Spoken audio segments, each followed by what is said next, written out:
Hello friends, आपण मानकु प्रथमे मोर स्नेह भरा नमस्ते। मु संजू आपण मानकु स्वागत करछि आ एक फ्रेश ब्लॉग को। आशा करछि ठाकुर दयार समस्ते भल थिबे, आमे भी भल अछु। आज तो प्रथमाष्टमी रो ढेर सारा शुभेच्छा एवं शुभकामना आपण मानकु। मु आज प्रथमाष्टमी रे हळदी पत्र रो पिठा करछि, इडली पिठा। चलंतु देखिबा ता रेसिपीटी। आमर बरमपुर साइड रे हळदी पत्र रो पिठा हुएनी, इडली पिठा हुएनी, खीरी करी पूजा हुए। का घर केमिति थिबो बोधे किए करथुए कि कोन, किंतु मु जा देखुची आम गाँ मानकरे खीरी करिके ही पूजा करा जाए। किंतु आमी तो बाहरे रहिथिलु सबुबेले, आ बाहरे तो आमर हळदी पत्र इडली खाइबार अभ्यास अछि। सेथिबे प्रथमाष्टमी आसिले आमे मध्य हळदी पत्र इडली करदो। मु नडियाडी कुरी देगिरी ताको गुड़ा और अळीच देगिरी कढ़ई रे भाजी देली। मु राति रे बाटिकी रखी दीची, बिरी चाउल चूड़ा टिके आउ मेथी टिके पकईकिरी एबे तो भजा हेगला नडियाटा। इडली सीझा गुटे बसई देली, इडली छांच बसई देकिरी ता देहरे गुटे लुहा गुटे देकिरी माने स्टैंड गुटे देकिरी ता देहरे प्लेटटा थुई देली। ये गरम होला भितरे आमे साडे रेडी कर दवा। टिके हळदी पत्रर सबो गिन्ना जाकर देकिरी साइज कर दवा। मु तो बटाडी बाटी देकी राति रे रखीचे। ता देहरे एबे टिके लुण पकेकी ताकू भल भाबे घंटा घंटी कर देली, टिके फेंटी देकी ताकू रखी देली। हळदी पत्र भी धुआ धुई करी मु काटी देछि, खाली आपण मानकु देखिया पई पत्र एतिक रखिथिले। देखुन मु काटी साइज कर देछि। साइज कर देगिरी तार मझी सिरा जाकू भी मु बाहर कर देबी, काहे ना मु गिन्ना रे पकेबी। हमर छोटो इडली छांचडा ए भलिया लंबा लंबा पकेले जमा साइज होउनी, सेथि पई मु गिन्ना देहरे पकेकरी सिझे देबी। आज एंडुरी पिठा परी आम गाँ मानक जेंदी एंडुरी पिठा करा हुए से भलिया सिझे देबी। सेथिमे ताकू मझीर सिरा जाकू तार बाहर कर देली। गिन्ना रे टिके तेल लगई देली। तेल लगई देगी जो पत्र जाक मु ता देहरे साइज करी पकई देबी। देखुन मु को भलिया साइज करी पकोची। चारियाडू पत्र जाक एतिकी छोट छोट काटिकी मझी सिरा बाहर कर देगी ताकू साइज करी पकई देली।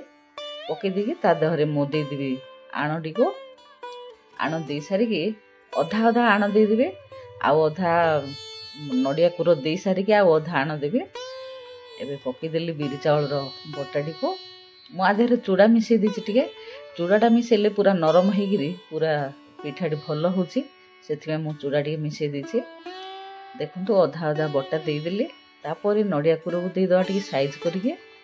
बेसी बेसी टिके नडिया कुर देले भल लागुची पिठा, किंतु मु टिके कम कम दे दीथिली। मोर छोटिया नडियाटा थिला, पाइबो कि नाही बोली टिके कम कम दे दीथिली। आ टिके अधिका अधिका नडिया कुर दे दी कर देबे ना, बढ़िया लागिवो। ताको नडिया कुरडा टिके दे देकिरी ता ऊपर आउ थरे बटा देकिरी कवर कर दवा टिके। आपण माने वीडियोटी देखंतु। जदि वीडियो भल लागिवो लाइक करंतु। जदि यूट्यूब रे देखुचंती चैनल को नुआ आस्तिले सब्सक्राइब करंतु। जदि फेसबुक रे देखुचंती आ फेसबुक पेज को फॉलो करंतु।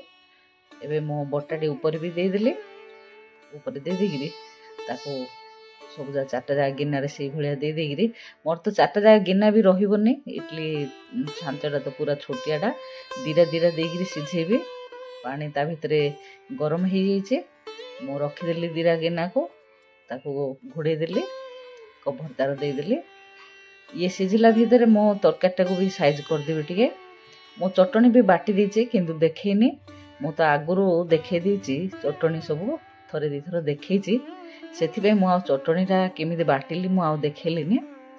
मु बादाम टिके आ बुट डाली, भजा बुट डाली, बादाम आ काजू टिके सब नेकी टमाटो टिके भाजिकी सब नेकी मु चटनी बाटिकी रखी दीची। एबे तरकारीटा बसै दबा। पिठा सिझिला भितरे तापरे पिठा एबे सिझिलानी पाखापाखी। मु याडे कटाकटी कला भितरे इदिरा सिझी गले बाहर कर देगी। आउ दिरा मु गिन्ना रखिदेबी। आ देहरु गोटे पिठा खाइदेले पेट भरी ही जीव। पूरा बड़ बड़ पिठा हेची। मसला डी कषा कषी करिकी तरकारीटी बसई देली।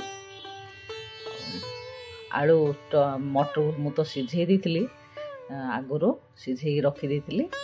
आलू मटर को तरकारी कर देबे। टमाटो पियाज अदा रसुण सब बाटिकी पकई देली।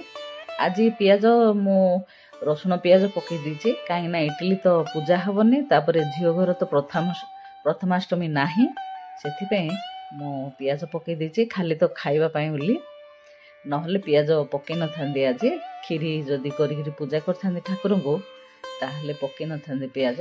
ଆଜି ତ ଯିବୁନି ଆଉ ଠାକୁର ଘରକୁ, ଆହୁରି ତ ପୂଜା ଆରମ୍ଭ ହେଇନି ଝିଅ ଘର, ସେଥିପାଇଁ ମୁଁ ପିଆଜ ପକାଇ ଦେଇଛି।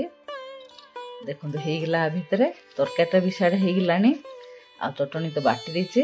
ଏବେ ଆପଣମାନଙ୍କୁ ଦେଖେଇ ଦେଉଛି ଟିକେ ବାଢ଼ିକିରି ପ୍ଲେଟ୍ ସଜେଇକି। ଦେଖନ୍ତୁ ପିଠା ଯାକ କେମିତି ଲାଗୁଛି, ବଢ଼ିଆ ଲାଗୁଛି ପିଠା ଯାକ। ଗିନା ଦେହରେ ଇଟିଲି ତ ନୁହଁ, ଏଣ୍ଡୁରି ବୋଲି କହିଲେ ଚଳିବ। ଏଣ୍ଡୁରି ପିଠା ଆଗେ ମା ମାନେ ଯେମିତି କାଠି ବାନ୍ଧିକି ଏଣ୍ଡୁରି ପିଠା କରନ୍ତି, ଯେଉଁ ଡେକ୍ଚି ଦେହରେ କପଡ଼ା ବାନ୍ଧିକି, ସେଇଭଳିଆ ଏଣ୍ଡୁରି ହେଇଛି। ଆଉ ଚଟଣି, ଆଳୁ ମଟରର ଘୁଗୁନି। ଆଉ ଆଶା କରୁଛି ଆଜିର ଭିଡ଼ିଓଟି ଭଲ ଲାଗିବ ବୋଲି। ମୁଁ ଏବେ ପିଲାମାନଙ୍କୁ ନେଇଯିବି, ଟିକେ ଖୁଆଇଦେବି। ପିଲାମାନେ ଖାଇସାରିଲା ପରେ ଆମେ ମଧ୍ୟ ଖାଇଦେବୁ। ଆଜି ପାଇଁ ଭିଡ଼ିଓଟି ଏତିକିରେ ରଖିବି, ପୁଣି ଦେଖା ହେବ ନୂଆ ଏକ ଭିଡ଼ିଓରେ। ଆଜି ପାଇଁ ରହୁଛି, ନମସ୍ତେ, ଜୟ ଜଗନ୍ନାଥ।